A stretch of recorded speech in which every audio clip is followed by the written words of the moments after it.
Travis, I'll start with you. You mentioned in the intro that this was shot in an actual haunted house. So talk about how you found the house and how the house and Liz's character. So I had a chance to make a movie with a company based outside of Chicago. We did a movie called Starry Eyes, and We Are Still Here in Mohawk. And they were like, "Hey, we bought this house, and it turns out it's haunted, and we think we should maybe make a movie here." And I was like, "Yeah, that sounds great on paper." But then the process just became sort of, how do you come up with a story that is original and has some relevancy to 2019, that also sort of honors the history of the house. So all of that's like intellectual. But then you walk through the front door of the place and you're like, oh no, this place is fucking haunted. So it was just this weird mix of like, here's what I'm gonna do, and then it's like, oh, I need to get out of here right now. And that the Bordello history, is that actually what the haunted house story is in real life too? Yeah, and it's like one of those things like, every small town has like, the haunted insane asylum or the school or the whatever. So you don't know how much is like fact and how much has just become fact over years of retelling. But in this particular place, this house sits across the street from a church, and it used to be a bordello. And reportedly 2 women died there. One was 12 years old and one was a sex worker. And so that was the starting point. And then it became a matter of just finding our way into that story. And then talk about casting Phil and Trieste. Did it take you a long time to land on them as your leads? We searched all across the world for those actors. No, I mean, to be honest, with this movie and with most things, it's like the universe sort of says, this is the thing. And both of their names had come up in the process. And when you have an understanding of what you're trying to do, it makes it a little bit easier to say yes or no, even before you've talked to somebody. And so knowing Phil's sort of history and what his view on the world as a man was, and knowing Trieste's sort of ability to, what she can bring to a movie, there wasn't a lot of I was like, yeah, I would be really fucking lucky to get either of them. So luckily they said yes, so thank you guys. Oh, thank you. And I'll start with Phil. What was it about Don that you connected to when you first read it? Oh, Don sucks. Connected to that right away. I think we've all, nobody's an angel, nobody's perfect. Luckily, where Don zigs, I've zagged. I've learned from mistakes and I think grown as a human being, and that's obviously something Don has never even thought about doing. But I also like the kind of duality of having to be really, really charming, but also be a dickhead at the same time. And I think it's how you guys view Don, how your moral compass is, whether he's a good or a bad guy. He's 85% of the movie's my face, so you can't really make a movie with somebody who you're supposed to hate. That's 85% of the movie. It's difficult to do. So they, I don't know, I guess charming scumbag kind of fits the bill. So thank you. No, thank you. I mean, that's sort of like outside the story, that's the world I feel like we're living in right now, which is there are people in power who are getting away with what they do every single day because they have the ability to charm someone and convince them that what they're experiencing isn't real or is normal and it's their problem. And not qualified for the job and just hammers everything and just being like, I can do this. That's funny enough how I got this job. Totally not qualified. Right, that's how I got this job. I want to see a prequel, the King John, the prequel. Remember when we talked about that on the set? Yeah, I was like, there should be like a prequel, but it's not a horror movie. It's like a rom-com, how Liz and Don meet. They have like a good time. Yeah, except that, he's charming. It's on our way up. It's completely different. You gonna fuck it all up? I don't think nobody would see that. And Trieste, talk about Liz. What was it about Liz that spoke to you? She kills the ghosts. So that's fun to do. I really wanted to. I've never worked in this genre before, and like everybody said such great things about Travis, and I was super excited to work with Phil, and it was great. I mean, we kind of wanted more by the end of it. I did anyway. You probably didn't. You were probably just like so abused and beat up. But I was like, where can we do the TV version of this, where we do this for like 6 months a year? And, I don't know. It was really fun. It's like, again, my pitch to Trias is like, this story is gonna be from Don's perspective for a good portion of the movie, and your character, we're only gonna view through his perspective, which is at arm's length, very, very small. But then you're gonna come through that front door and it becomes your movie. And that's how we're gonna tell the audience what this story is actually about. We've seen Don go through his version of the test in the house, and he fails. So you're gonna come in, and in a very short amount of time, become the hero. And so, working, that requires an ability to really connect to an audience in a very, like through a keyhole. Like you've got to be so strong. And so when you came on set, it was like a much shorter amount of time. Like we had already worked together for a long time, and you were still getting your sort of bearings on what this is, and suddenly it was over. But I'm not super excited. I was there for you guys were probably exhausted. I met you your first day on set, I think. And it was just like, hey, hi, how you doing? Let's do all these crazy intense scenes together. But actually, the weird thing is like, because this is only my second time seeing it now, we didn't have hardly, the scenes we have together are bananas. But like, you're in the house and then I'm in the house, so we actually didn't get to do like a scene. Because then when we're talking on the phone, I wasn't really talking to you. Nope, I was talking to a blank phone. Yeah, so I missed out. Like, we should have had a 6-page dialogue scene. Like, I don't know. And I would say, in reality, Liz never actually interacts with Don in person in the movie because it's the ghost playing. So many layers. They are. It's going to be a 4-hour Q&A as we go through every single one of the film. Oh, God forbid if we ever do like a Blu-ray commentary. It'll never end. What I love about the third act with Liz is it reminds me of sort of Wendy in The Shining, but instead of being sort of frail and afraid of everything, she's taking charge of it. And that's, as I was watching it, finally somebody did that where like Wendy fights back, which is really exciting to see. Somebody else mentioned that today. Yeah. How funny is that? I mean, that's the thing. Like, for me, it's like Liz has her shit together. She is a fucking successful, smart, strong woman who has given her partner chance after chance. And then when she gets put into the meat grinder, she's like, no, fuck this. And immediately deals with it. And it's like, no. Yeah. Guys, fucking clap. Everybody. Yeah, but that's what it is. Like we talk about it all the time. Is like, how do you sort of subvert the sort of tropes and iconography we've grown accustomed to in horror films? And that idea of somebody coming in with full autonomy who's able to handle the situation, not because they're magical, but just because of who they are, is like really important in genre, I think. Absolutely. Turn it to the audience. I'm sure we have questions. Right in the middle there. Hi guys. So first a comment. I didn't realize we were sitting next to each other the whole time. There were many moments where I really wanted to laugh, but I hesitated because I wasn't sure if it was appropriate, and then your laughter encouraged my laughter, and so I really want to thank you for that. Seconded, for sure. That was hilarious. And then my question is the significance of the marbles. Was this intended to indicate like the losing of one's marbles bit by bit, or it is now, my friend.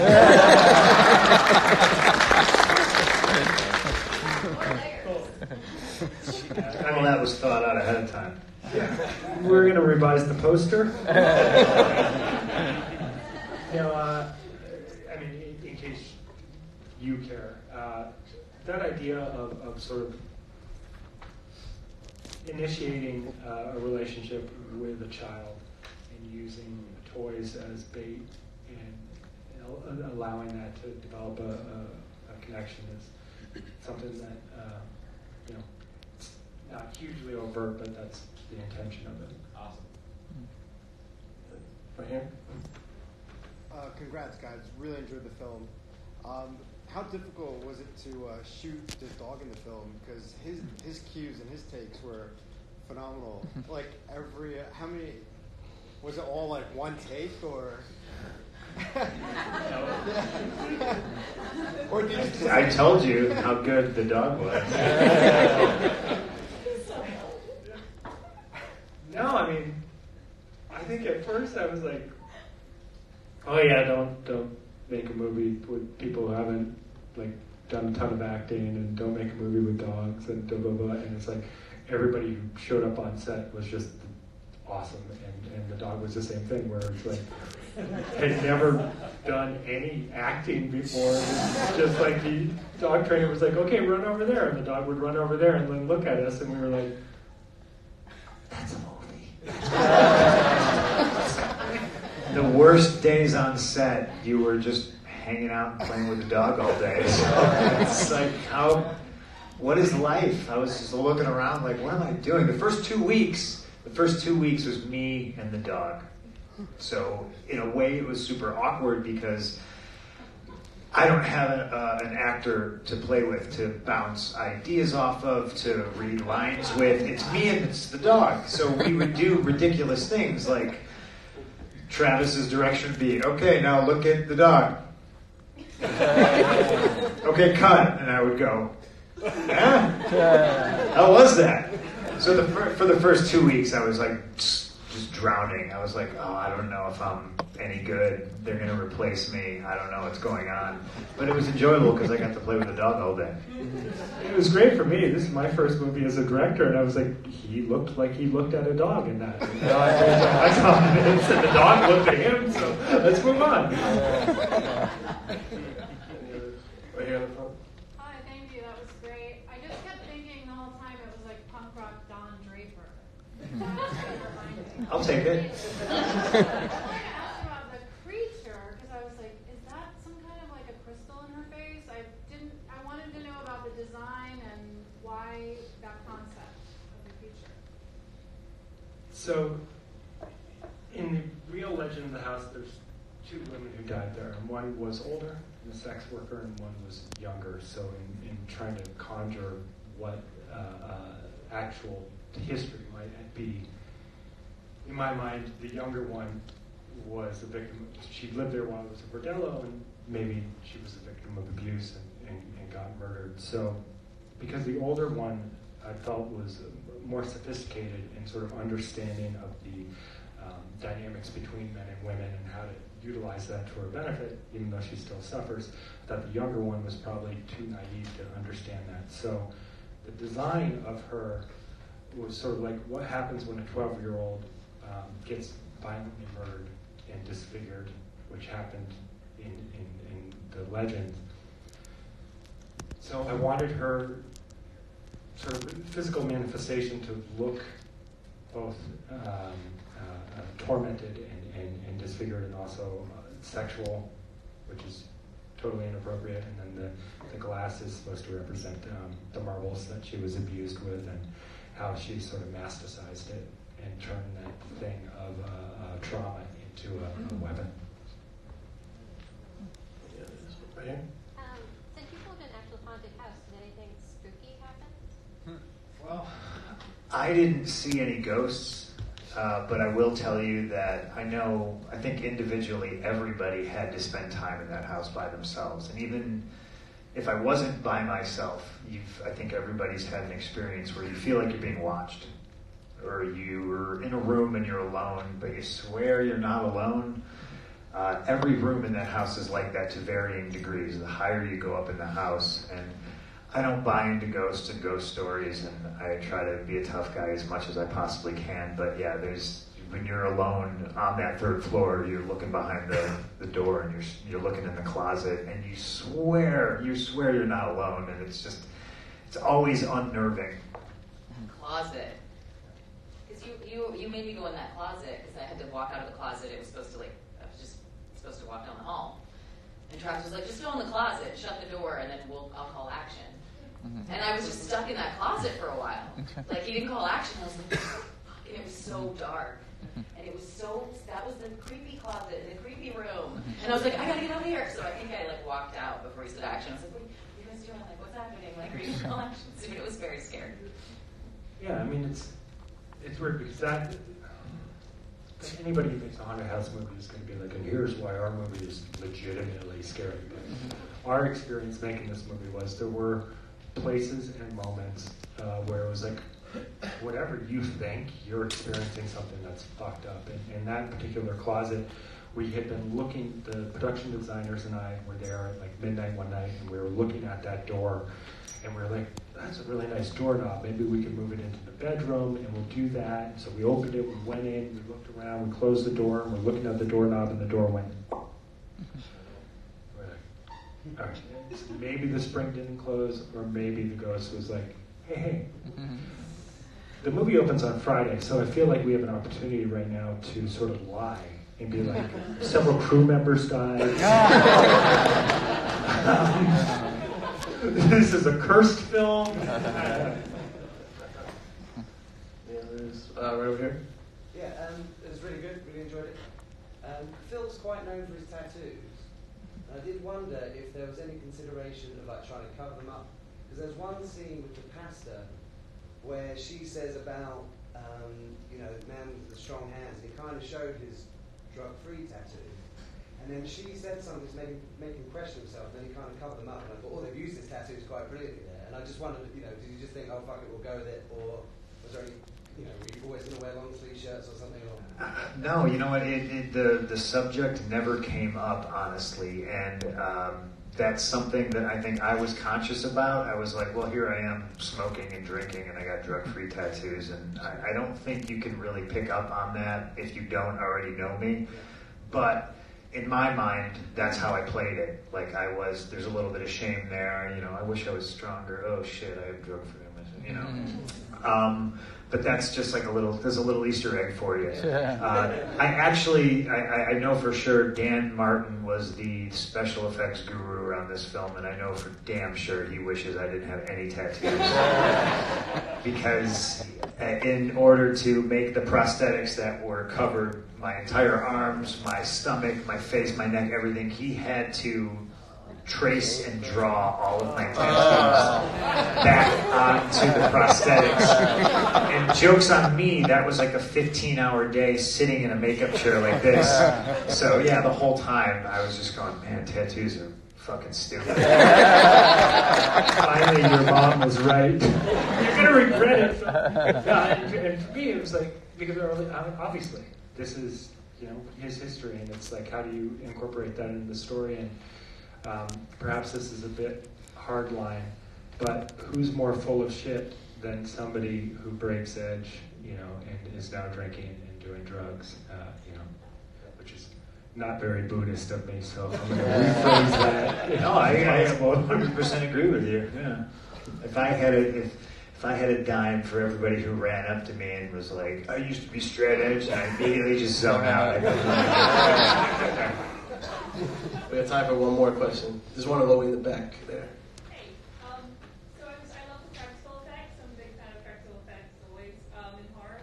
And I was just curious, is that house now totally wrecked after you've pumped a lot of improvements? I'll tell you, if you're going to make a film, actually owning the location where you film is a great form of therapy. In between shots, you know what? We need another hole in the wall. The house is totally destroyed, and we had a lot. You never have that on a low-budget movie. You go into a place, you're there for 5 days or like 2 weeks, and, cardboard on the floor, and you have to leave it as you found it. And in this particular case, we had the ability to literally dig into the structure, and that's something, hopefully it shows. Yeah. Before we wrap up, just let everybody know we're going to have a little after party at the bar on the second floor downstairs, so come grab a drink. And give it up one more time for everybody else. If you guys coming up, don't tweet about it.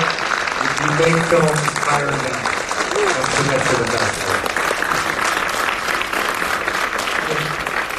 Travis said earlier, the film officially releases on Friday. Help it out. Watch out for marbles. Exactly.